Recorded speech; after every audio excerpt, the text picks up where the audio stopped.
जादुई घंटी। बहुत समय पहले की बात है। एक गांव में एक पुजारी रहता था। उसका नाम दीनानाथ था। वह बहुत ही बुद्धिमान और ज्ञानी था। वह लोगों के हाथों की रेखाओं को देखकर बता देता था कि आगे क्या होने वाला है। ज्ञानी होने के साथ साथ वह बहुत ही दयालु और सच्चे दिल का इंसान था। वह दिन भर मंदिर में भगवान की पूजा अर्चना करता, फिर रात होने पर मंदिर में मिली दक्षिणा को लेकर घर चला जाता और उसी दक्षिणा से वह अपने परिवार का गुजारा करता था। एक बार उस गांव के मुखिया की बेटी गुम हो जाती है। मुखिया और उसके परिवार वाले बेटी को हर जगह ढूंढते हैं, मगर वह कहीं नहीं मिलती। फिर मुखिया परेशान होकर पुजारी जी के पास जाता है। पंडित जी, मेरी 2 साल की बेटी ना जाने कहाँ खो गई है। हमने हर जगह उसको ढूंढ डाला, मगर उसका कुछ पता नहीं चल रहा है। क्या आप मुझे उसके बारे में कुछ बता सकते हैं? अरे मुखिया जी, आप परेशान मत होइए। आपकी बेटी कहीं गुम नहीं हुई है। आप अपने घर के पास वाले बगीचे में जाकर देखिए, वहाँ आपकी बेटी मिल जाएगी। पुजारी की बातें सुनकर मुखिया अपनी बेटी को ढूंढने वहाँ जाता है। देखता है उसकी बेटी एक पेड़ के नीचे बैठी हुई है। अपनी बेटी को पाकर वो बहुत खुश होता है और वह पुजारी जी के पास जाता है। पुजारी जी, आज आपने मेरी बेटी के बारे में बताकर हम पर बहुत बड़ा एहसान किया है। हम लोग ना जाने कब से उसे ढूंढ रहे थे। वह खुश होकर पुजारी जी को बहुत सारे पैसे देने लगता है।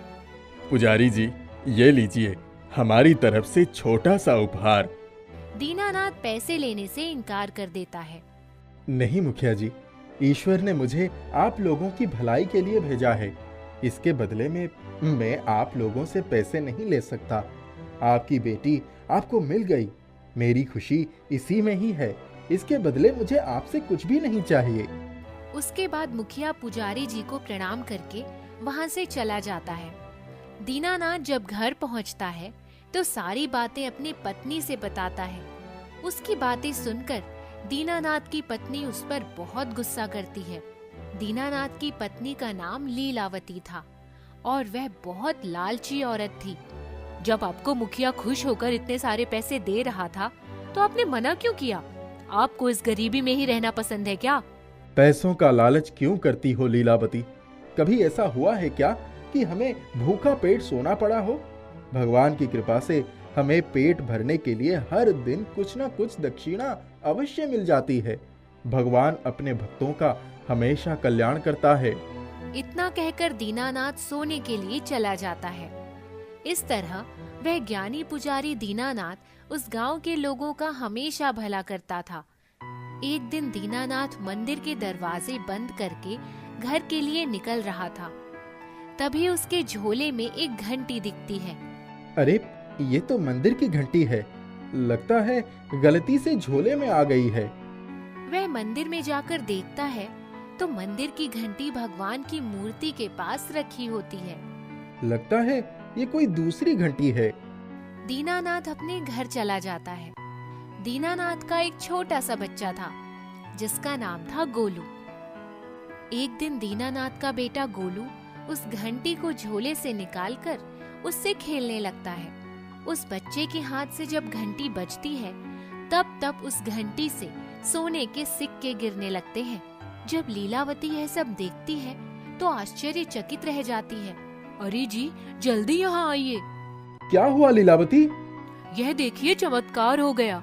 इस घंटे के बजने पर इसमें से सोने के सिक्के गिर रहे हैं। जब दीनानाथ वहाँ आकर यह सब देखता है तो वह भी दंग रह जाता है। लगता है भगवान ने हम पर खुश होकर हमें यह जादुई घंटी दे दी है।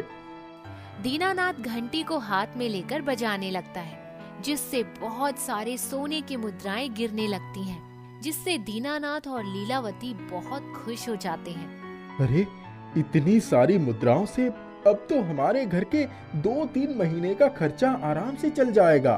भगवान, आपने मुझे यह जादुई घंटी देकर मुझ पर बहुत बड़ा उपकार किया है। हे ईश्वर, अपनी कृपा मुझ पर सदैव ऐसे ही बनाए रखें। जादुई घंटी पाकर पुजारी दीनानाथ और लीलावती दोनों बहुत खुश होते हैं। फिर रात होने पर दीनानाथ और लीलावती सोने के लिए चले जाते हैं। जादुई घंटी पाने के बाद खुशी के मारे लीलावती को रात भर नींद नहीं आती। अरे, मैं कोई सपना तो नहीं देख रही हूँ? क्या सचमुच में यह हकीकत है? अब तो इस घंटी से मैं बहुत सारी मुद्राएं इकट्ठा करूंगी, फिर उसे बेचकर मैं बहुत अमीर बन जाऊंगी। अब मेरे पास भी महल जैसा घर, नौकर चाकर, गाड़ियां होंगी और अब इनको भी किसी मंदिर में जाकर दक्षिणा लेने की जरूरत नहीं पड़ेगी। अब तो हम राजाओं की जिंदगी बिताएंगे। लीलावती रात भर उस जादुई घंटी के बारे में सोचती है। फिर सुबह होने पर जल्दी से उठकर उस घंटी को हाथ में लेकर बजाने लगती है, मगर घंटी के बजने पर अब उसमें से एक भी मुद्रा नहीं निकलती। लीलावती बहुत हैरान हो जाती है। अरे, कल तो जब मेरा बेटा इस घंटी से खेल रहा था तो इसमें से बहुत सारी मुद्राएं निकल रही थी, मगर आज इस घंटे को क्या हो गया? इसमें से तो एक भी मुद्रा नहीं निकल रही है। लीलावती फिर से उस घंटी को लेकर और जोर जोर से बजाने लगती है, मगर फिर भी उस घंटी से एक भी मुद्रा नहीं निकलती। यह देखकर लीलावती को बहुत गुस्सा आता है और वह उस घंटी को उठाकर जमीन पर फेंक देती है। घंटी को जमीन पर फेंकते ही लीलावती के दोनों हाथ टेढ़े होने लगते हैं और लीलावती बहुत जोर जोर से चिल्लाने लगती है, बचाओ बचाओ, मुझे क्या हो रहा है? लीलावती की आवाज सुनकर दीनानाथ दौड़कर लीलावती के पास आता है। दीनानाथ लीलावती की ऐसी हालत देखकर घबरा जाता है। लीलावती, तुम्हें ये क्या हो रहा है? तुम्हारी ये हालत कैसे हुई? लीलावती किसी तरह पूरी बात दीनानाथ को बताती है। सब कुछ जानने के बाद दीनानाथ उस घंटी को जमीन पर से उठाकर उसको अपने माथे से लगाता है।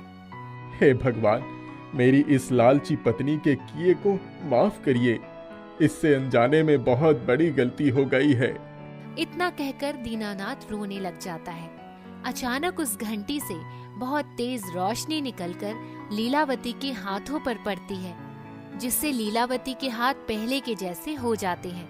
लीलावती घंटी के सामने हाथ जोड़कर माफी मांगने लगती है। मुझसे बहुत बड़ी गलती हो गई। लालच में आकर मैंने इस घंटी का अपमान किया है। मुझे क्षमा कीजिए, अब मैं ऐसा कभी नहीं करूंगी। फिर लीलावती को अपनी गलती का एहसास हो जाता है और उस दिन के बाद वह अपनी लालची प्रवृत्ति को छोड़ देती है। उस जादुई घंटी की कृपा से अब दीनानाथ और लीलावती का जीवन बहुत ही सुखमय हो जाता है।